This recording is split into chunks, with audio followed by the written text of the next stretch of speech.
Hello everyone, today we will discuss about group 18 elements. देखिए, group 18 elements को noble gases भी बोलते हैं, इनर्ट गैस भी बोलते हैं और एरोजन्स भी बोलते हैं। तो first of all we will discuss कि इनको नोबल गैसेस क्यों बोलते हैं, इनर्ट गैसेस क्यों बोलते हैं और एरोजन्स क्यों बोलते हैं। क्लियर। उसके बाद हम इनका एटॉमिक प्रॉपर्टीज़ यानी कि इलेक्ट्रॉनिक कॉन्फ़िगरेशन, एटॉमिक रेडियस, ये सारी चीज़ें डिस्कस करेंगे एंड देन इसकी फिजिकल प्रॉपर्टीज़ को डिस्कस करेंगे। तो फर्स्ट हम क्या डिस्कस करने वाले हैं कि इनको नोबल गैसेस क्यों बोलते हैं, इनको इनर्ट गैस क्यों बोलते हैं और इनको एरोजन्स क्यों बोलते हैं। तो देखिए, सबसे पहले हम बात करते हैं कि इनको इनर्ट गैस क्यों बोलते हैं, क्या रीज़न है इनको इनर्ट गैस बोलने का। तो हम देखेंगे फर्स्ट ऑफ ऑल कि इनको इनर्ट गैस क्यों बोलते हैं। तो देखिए, जो ग्रुप 18 के जो एलिमेंट्स हैं इनमें कौन कौन से एलिमेंट्स आते हैं, helium, neon, argon, krypton, xenon, radon, ये सभी एलिमेंट्स आते हैं ग्रुप 18 एलिमेंट्स में। तो ये जो एलिमेंट्स होते हैं दे आर केमिकली अनरिएक्टिव। ये केमिकली क्या होते हैं, अनरिएक्टिव होते हैं। तो आप यहाँ नोट कर सकते हैं, ये केमिकली अनरिएक्टिव होते हैं। अनरिएक्टिव, केमिकली अनरिएक्टिव होने की वजह से इनको क्या बोलते हैं, इनको बोलते हैं इनर्ट गैसेस। क्लियर कि यहाँ पर इनर्ट गैसेस हम क्यों बोलते हैं ग्रुप 18 के एलिमेंट्स को, क्योंकि ये केमिकली अनरिएक्टिव होते हैं। They are chemically unreactive, hence they are called as inert gases. बात करें इनको एरोजन्स क्यों बोलते हैं। देखिए, एरोजन्स, ये जो वर्ड है एरोजन्स, ये इसका मतलब है एयर से। ठीक है, इसका मतलब किससे है, एयर से। तो इनको एरोजन्स क्यों बोलते हैं, क्योंकि ये जो ग्रुप 18 के जो एलिमेंट्स हैं ये एयर में यानी कि एटमॉस्फेयर में प्रेजेंट रहते हैं, अर्थ क्रस्ट पर नहीं मिलते हैं। इस वजह से इनको क्या बोला जाता है, एरोजन्स बोला जाता है। तो यहाँ पे नोट करनी है, दे ऑल आर, मतलब मैं यहाँ पे शॉर्ट में लिख देती हूँ। ये कहाँ पर प्रेजेंट होते हैं, ये प्रेजेंट होते हैं एटमॉस्फेयर में। प्रेजेंट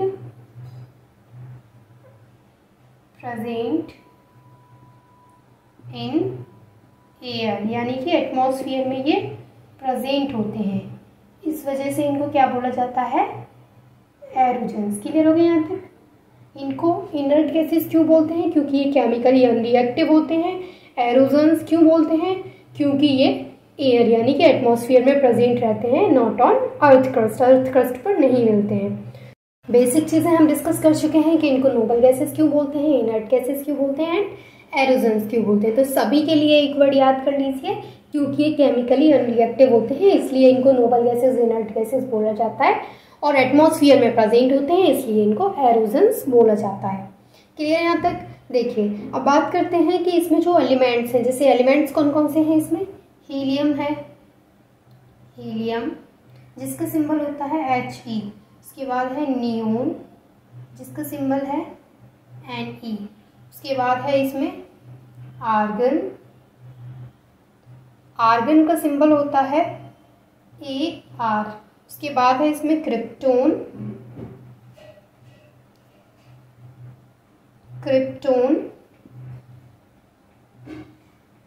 क्रिप्टोन का सिंबल होता है Kr। के बाद है इसमें जिनोन, जिनोन का सिंबल होता है Xe। और उसके बाद है इसमें रेडोन, रेडोन का सिंबल होता है Rn और यहाँ पर आएगा A। क्लियर। यहाँ तक इसमें कौन कौन से एलिमेंट्स होते हैं, helium, neon, argon, krypton, xenon and radon, ये सारे एलिमेंट्स होते हैं ग्रुप 18 में। और इनमें इनके सिंबल्स क्या क्या हैं वो भी आपने देख लिए। अब बात करते हैं इनके एटॉमिक नंबर की। तो हीलियम का एटॉमिक नंबर होता है 2, नियोन का एटॉमिक नंबर होता है 10, आर्गन का एटॉमिक नंबर होता है 18, क्रिप्टोन का एटॉमिक नंबर होता है 36, जिनोन का एटॉमिक नंबर होता है 54 एंड रेडोन का एटॉमिक नंबर होता है 86। अब बात करते हैं हम इसके इलेक्ट्रॉनिक कॉन्फ़िगरेशन की। यहाँ तक क्लियर हो गया कि इनका एटॉमिक नंबर क्या होता है, एक बार फिर से रिपीट कर लेते हैं। हीलियम का 2, नियोन का 10, आर्गन का 18, क्रिप्टोन का 36, जिनोन का 54, रेडोन का 86। ये सभी क्या होते हैं, ये केमिकली अनरिएक्टिव होते हैं, hence they are called noble gases, inert gases and aerogens, क्योंकि एटमॉस्फेयर में प्रेजेंट रहते हैं। ये चीज़ें तो आपको अब तक रट चुकी होंगी। यहाँ तक क्लियर हो गया। अब इसका इलेक्ट्रॉनिक कॉन्फ़िगरेशन कैसे करेंगे, तो देखिए जैसे हीलियम का है 2, तो क्या हो जाएगा 1s2। उसके बाद हम नियोन का कैसे करेंगे, तो नियोन के लिए हम हीलियम को यहाँ पे नोट करेंगे, हीलियम, तो नियोन का कितना 10, तो 2 इलेक्ट्रॉन तो यहाँ पे कंप्लीट हो गए, फिल हो गए, कितना बचा 8, तो हो जाएगा 2s2 2p6। क्लियर। अब क्या करेंगे, आर्गन के लिए हम ऊपर वाले इस नियोन को लेंगे इस बार। अब यहाँ पे हम क्या लेंगे, नियोन, नियोन को लेंगे और उसके बाद क्या आ जाएगा यहाँ पर आ जाएगा 3s2 3p6। क्लियर है यहाँ तक। देखिए नियोन का कितना होता है 10 और आर्गन का कितना होता है 18, तो 10 यहाँ पे फिल हो गया, उसके बाद 10 to 12 + 6 18। उसके बाद जब हम क्रिप्टोन का करेंगे तो अब हम क्रिप्टोन के ऊपर वाले यानी कि आर्गन को लेंगे, तो यहाँ पे हम आर्गन को नोट कर देंगे, आर्गन का कितना होता है 18। उसके बाद क्या करेंगे 3d10, कितना फिल हो गया 28, क्योंकि 18 आर्गन यहाँ पे आ गया और 3d10 का क्या आ गया 28। उसके बाद करेंगे 4s2, कितना होगा 30 एंड 4p6 36 हो गया। उसके बाद बात करते हैं जिनोन की, तो जिनोन की जगह पे क्या लेंगे, अब हम क्रिप्टोन लेंगे। जिनोन का इलेक्ट्रॉनिक कॉन्फ़िगरेशन करने के लिए उसके ऊपर वाला लेंगे, तो क्रिप्टोन लेंगे, तो यहाँ पर आ जाएगा Kr क्रिप्टोन। क्रिप्टोन का कितना होता है 36, तो 36 फिल्ड हो गया। उसके बाद हम यहाँ पर लेंगे 4d10, कितना फिल हुआ 46। उसके बाद हम यहाँ पर लेंगे 5s2 48 और उसके बाद हम लेंगे यहाँ पर 5p6, तो 48 + 6 कितना हो गया 54। क्लियर हो गया यहाँ पे। अब देखिए, अब जब हम रेडोन का करेंगे तो रेडोन की जगह पे क्या लेंगे, उसके ऊपर वाला जीनोन, जीनोन लेंगे। जीनोन का कितना होता है 54 फिल हो गया। उसके बाद क्या करेंगे, यहाँ पर लेंगे 4f14, तो 54 64 68 हो गया, 68 फिल हो गया यहाँ तक। इसके बाद क्या करेंगे 5d10, 68 फिल हो गया, तब कितना फिल हो गया 78 फिल हो गया। उसके बाद लेंगे यहाँ पर 6s2, 78 फिल हो गया था, अब 80 फिल हो गया। और उसके बाद लेंगे 6p6, कितना फिल हो गया, यहाँ तक कितना हो गया था 80 और यहाँ पे 6 और प्लस कर देंगे तो 86 फिल हो गया, यानी कि जो इलेक्ट्रॉन्स थे कम्प्लीटली फिल हो चुके हैं और इलेक्ट्रॉनिक कॉन्फ़िगरेशन इसका हो चुका है। अब देखिए थोड़ा सा पैटर्न आप इसका देख लीजिए कि लास्ट में आप देख पा रहे हैं एक्सेप्ट हीलियम। हीलियम क्या है, यहाँ पर एक्सेप्शन है। हीलियम को छोड़ करके सभी में क्या आ रहा है, लास्ट में पी में 6 इलेक्ट्रॉन्स आ रहे हैं और पी में मैक्सिमम इलेक्ट्रॉन्स कितने फिल किए जा सकते हैं, 6 इलेक्ट्रॉन्स मैक्सिमम फिल किए जा सकते हैं। तो इसमें क्या है, इसमें सभी में इलेक्ट्रॉन्स कितने हैं, कम्प्लीटली फिल हैं, यानी सभी ऑर्बिटल्स फिल्ड हैं। इसी वजह से इसमें क्या होता है, इसमें सभी ऑर्बिटल्स फिल्ड होते हैं, इसलिए इनके पास कोई टेंडेंसी नहीं होती है इलेक्ट्रॉन शेयर करने की with other metals, with other atoms. तो अदर एटम्स के साथ जब इनकी कोई टेंडेंसी नहीं होती है इनके पास इलेक्ट्रॉन शेयर करने की, तो इस वजह से ये जो एलिमेंट्स होते हैं ग्रुप 18 के सभी एलिमेंट्स क्या होते हैं, मोनोएटॉमिक होते हैं, because they have no tendency to share electron with other atoms to form diatomic molecules। तो इस वजह से ये क्या होते हैं, मोनोएटॉमिक होते हैं। यहाँ तक क्लियर हुआ। पैटर्न में क्या है कि सभी में P, जो P आ रहा है, जैसे यहाँ पर 2P है तो यहाँ 3P 4P 5P 6P, तो पैटर्न आपको ये याद होना चाहिए। इसका जो इलेक्ट्रॉनिक कॉन्फ़िगरेशन करना है वो बहुत ही ईजी है कि आपको जब देखिए इतना अगर आपको पता है तो आप इसको बहुत ही इजीली कर सकते हैं। कैसे कर सकते हैं, फर्स्ट वाला तो 1s2 कर ही देंगे, उसके बाद हीलियम को नियोन की जगह रख देंगे, नियोन को आर्गन में ले लेंगे, आर्गन को क्रिप्टोन में ले लेंगे, क्रिप्टोन को जिनोन में ले लेंगे, जिनोन को रेडोन में ले लेंगे। इस तरीके से आप इनका क्या कर सकते हैं, इलेक्ट्रॉनिक कॉन्फ़िगरेशन कर सकते हैं। यहाँ तक क्लियर हो गया। चलिए अब मैं इसको इरेज कर देती हूँ, आप इसका स्क्रीनशॉट ले सकते हैं, उसके बाद हम इसकी आगे की प्रॉपर्टीज़ को डिस्कस करेंगे।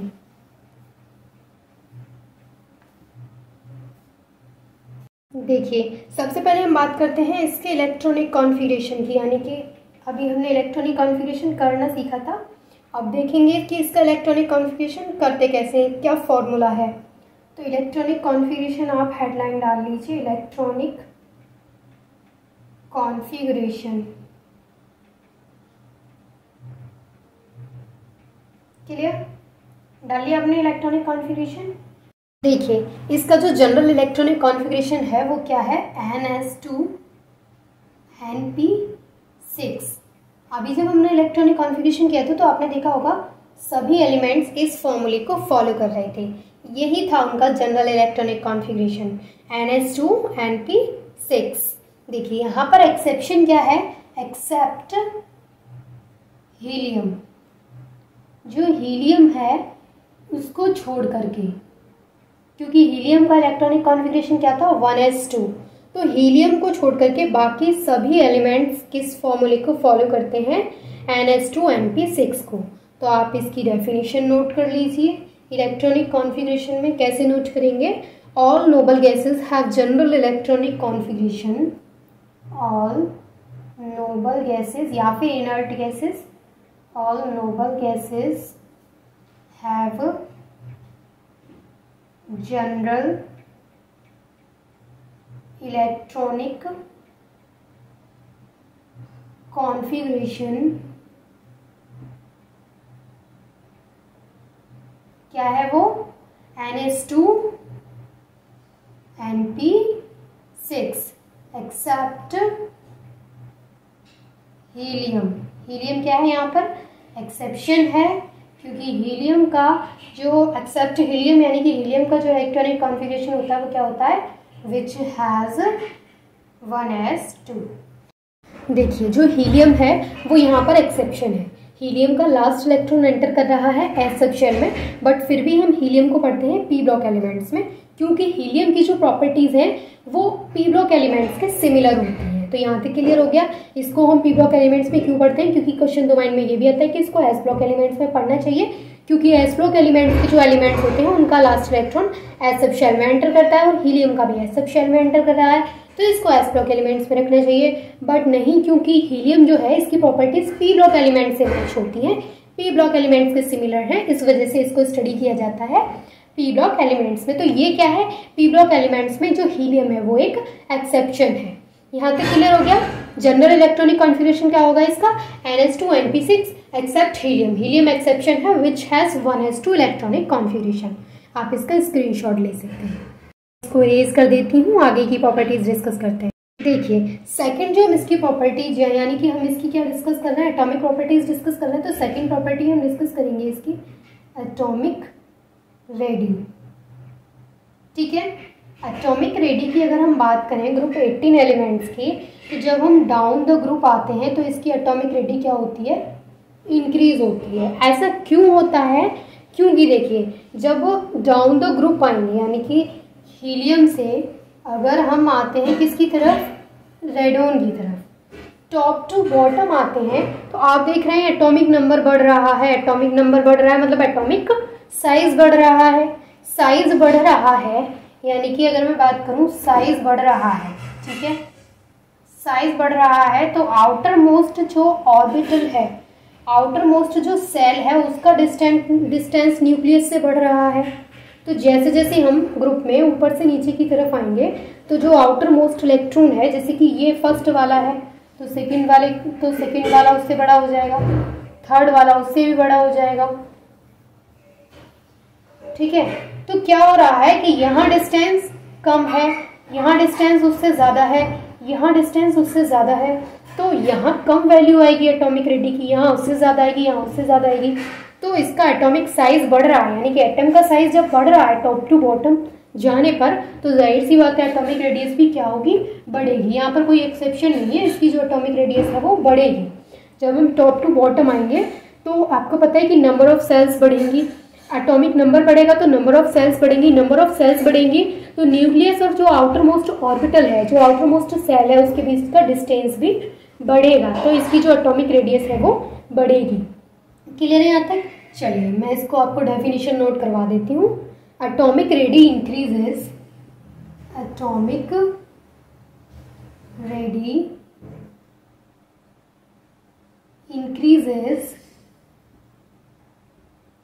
increases on moving down the group, on moving down the group।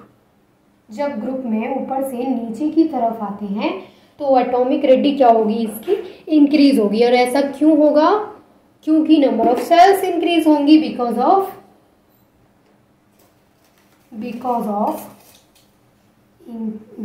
Number of sales.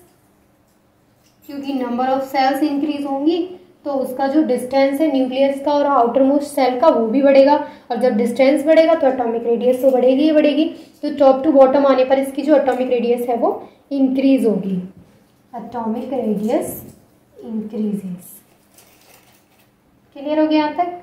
आप इसका स्क्रीनशॉट ले सकते हैं, मैं इसको रेज कर रही हूँ।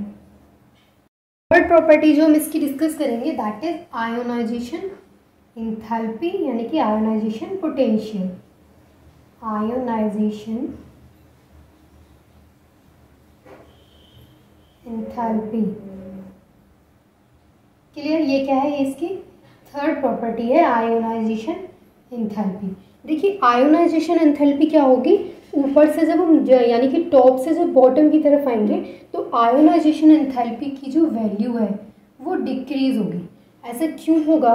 क्योंकि देखिए ऐसा इसलिए होगा क्योंकि जब हम ऊपर से नीचे की तरफ आएंगे तो एटम का साइज बढ़ेगा, और जब एटम का साइज बढ़ेगा यानी कि एटॉमिक साइज बढ़ेगा, देखिए सबसे पहले समझ लीजिए आयोनाइजेशन एंथैल्पी यानी कि आयोनाइजेशन पोटेंशियल होता क्या है। तो आयोनाइजेशन पोटेंशियल वो एनर्जी होती है यानी कि the energy required to remove the electron of an isolated atom, यानी कि किसी एटम से इलेक्ट्रॉन को रिमूव करने के लिए जो एनर्जी रिक्वायर्ड होती है that is known as ionization enthalpy, यानी कि आयोनाइजेशन एनर्जी और आयोनाइजेशन पोटेंशियल। तो अगर हम कहें कि जैसे कि आपको पता है कि जब हम टॉप टू बॉटम आ रहे हैं तो एटॉमिक नंबर बढ़ रहा है, एटॉमिक नंबर बढ़ रहा है मतलब एटॉमिक साइज भी बढ़ रहा है। ठीक है, एटॉमिक साइज बढ़ रहा है तो इस तरीके से कुछ बढ़ रहा होगा, है ना, इस तरीके से तो बढ़ रहा होगा। एटॉमिक साइज बढ़ रहा है तो देखिए इतना बड़ा कर दिया। तो यहाँ आप कुछ चीज़ नोटिस कर पा रहे हैं कि जैसा मैंने अभी आपको बताया कि ये जो आउटर मोस्ट इलेक्ट्रॉन है इसको निकालने के लिए जो एनर्जी रिक्वायर्ड होगी that is known as ionization energy. तो आप देख सकते हैं कि यहाँ पर क्या हो रहा है, यहाँ पर अट्रैक्शन हो रहा है न्यूक्लियस और इसके बीच में क्या हो रहा है, एक अट्रैक्शन फोर्स लग रही है। न्यूक्लियस इस इलेक्ट्रॉन को अपनी तरफ खींच रहा है। तो अगर यहाँ पर हम इस इलेक्ट्रॉन को निकालने की कोशिश करेंगे तो यहाँ जाहिर सी बात है कि जो आयोनाइजेशन एनर्जी है वो ज़्यादा देनी पड़ेगी, क्योंकि यहाँ पर एक इस पर पीछे की तरफ फोर्स लग रही है। अगर हम इसको आगे की तरफ खींचने की कोशिश करेंगे तो ये जो न्यूक्लियस है वो उसको पीछे की तरफ खींच रहा है, तो हम इसको ज़्यादा एनर्जी देनी पड़ेगी। वहीं हम बात करें आयोनाइजेशन एनर्जी की यहाँ, तो यहाँ इससे थोड़ा सा कम होगी, यानी कि देनी तो यहाँ भी ज़्यादा ही पड़ेगी लेकिन इसके कंपैरिजन में कम होगी क्योंकि यहाँ थोड़ा सा डिस्टेंस बढ़ गया है। देखिए वहीं हम बात करें इस वाले स्ट्रक्चर की तो यहाँ पर इलेक्ट्रॉन और न्यूक्लियस के बीच का डिस्टेंस इंक्रीज हो गया है। इलेक्ट्रॉन और न्यूक्लियस के बीच का डिस्टेंस जब इंक्रीज हो गया है तो एनर्जी तो हमें यहाँ पर भी ज़्यादा देनी पड़ेगी इसके कंपैरिजन में, लेकिन अगर इसकी कंपैरिजन की बात करें तो कम एनर्जी देनी पड़ेगी, क्योंकि जब इसका जो डिस्टेंस बढ़ गया है तो इसमें जो फोर्स लग रही थी अब वो कम हो गई है, तो इसको कम एनर्जी देनी पड़ेगी और इस इलेक्ट्रॉन को बाहर निकाल देंगे। लेकिन अगर बात करें हम यहाँ आयोनाइजेशन एनर्जी की तो यहाँ सबसे कम एनर्जी देनी पड़ेगी क्योंकि यहाँ पर बहुत ज़्यादा डिस्टेंस बढ़ चुका है। तो जब हम टॉप टू बॉटम आएंगे, हीलियम से रेडोन तक आएंगे, तो जो इलेक्ट्रॉन जो आयोनाइजेशन एंथैल्पी है उसकी वैल्यू क्या होगी, डिक्रीज होगी, यानी कि फर्स्ट वाला है उसको ज़्यादा देनी पड़ेगी, सेकंड वाले को उससे कम देनी पड़ेगी, क्योंकि एटॉमिक साइज बढ़ गया है। जब एटम का साइज बढ़ गया है तो आयोनाइजेशन एनर्जी की वैल्यू तो ऑटोमेटिक डिक्रीज ही होगी, एक्सेप्शन कोई है नहीं है। तो यहाँ पर यही चीज़ नोट कर लेनी है आपको कि जो आयोनाइजेशन एनर्जी है, यहाँ पर जो आयोनाइजेशन एंथैल्पी है उसकी वैल्यू डिक्रीज होगी on moving down the group with increase in atomic size. So this is the definition. It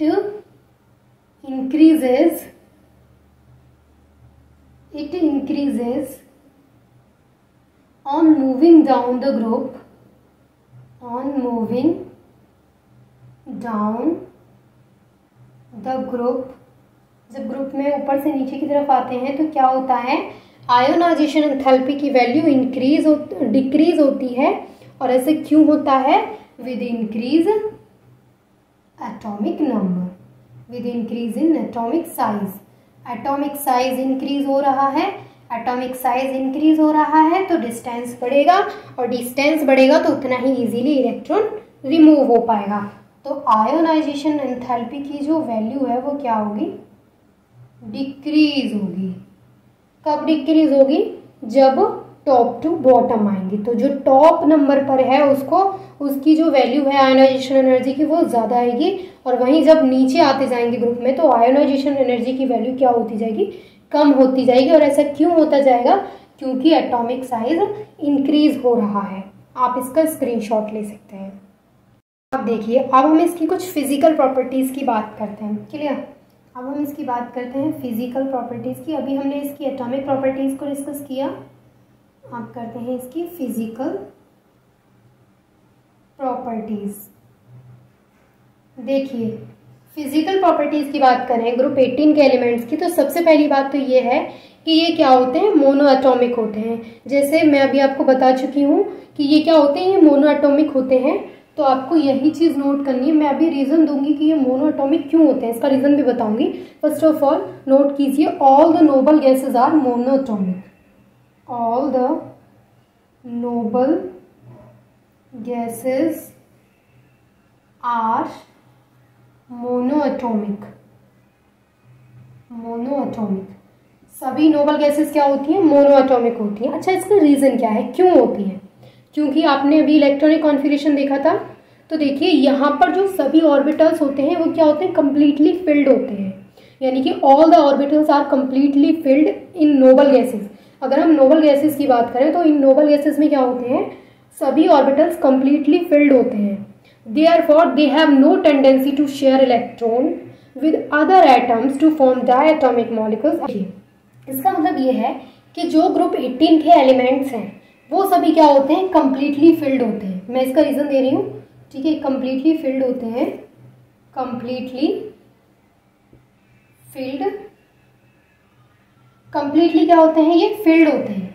completely filled होने की वजह से इनके पास कोई टेंडेंसी नहीं होती है इलेक्ट्रॉन को शेयर करने की, यानी ये इलेक्ट्रॉन को शेयर नहीं करते हैं। They have no tendency to share electron with other atoms. ये अदर एटम्स के साथ इलेक्ट्रॉन शेयर नहीं करते हैं। जो अदर एटम्स हैं उनके साथ जब ये इलेक्ट्रॉन शेयर नहीं करेंगे तो फॉर्मेशन नहीं होगा डायटॉमिक मॉलिक्यूल्स का। तो इस वजह से ये क्या होते हैं, मोनो एटॉमिक होते हैं नेचर में। यहाँ तक बात क्लियर हो गई। अगर आपको इसका रीज़न लिखना है तो आप रीज़न मैं लिखवा देती हूँ, आप नोट कर लीजिए, ठीक है। आपको नोट करना है इसका रीज़न क्या है। मैं ये बता रही हूँ कि मोनो एटॉमिक क्यों होते हैं, ये क्यों डायटॉमिक नहीं होते हैं। Because all the elements, all the orbitals of noble gases के सभी ऑर्बिटल्स क्या होते हैं, आर कंप्लीटली फिल्ड। आर मैंने शॉर्ट में लिखा है, ठीक है, कंप्लीटली फिल्ड। ये सभी जो नोबल गैसेस के ऑर्बिटल्स होते हैं वो कंप्लीटली फिल्ड होते हैं। देयरफॉर इस वजह से इनके पास क्या नहीं होती है, दे हैव नो टेंडेंसी, इनके पास टेंडेंसी नहीं होती है to share electron. They have no tendency to share electron with other atoms. इनके पास इलेक्ट्रॉन को शेयर करने की टेंडेंसी नहीं होती है अदर एटम्स के साथ।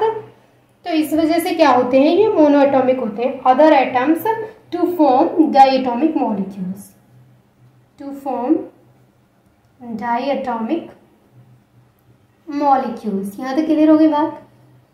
फिर से समझा देती हूँ एक बार इस चीज़ को कि ये मोनोएटॉमिक क्यों होते हैं, क्योंकि सभी ऑर्बिटल्स, नोबल गैसेस के सभी ऑर्बिटल्स क्या होते हैं, कंप्लीटली फिल्ड होते हैं, ठीक है, कंप्लीटली फिल्ड होते हैं।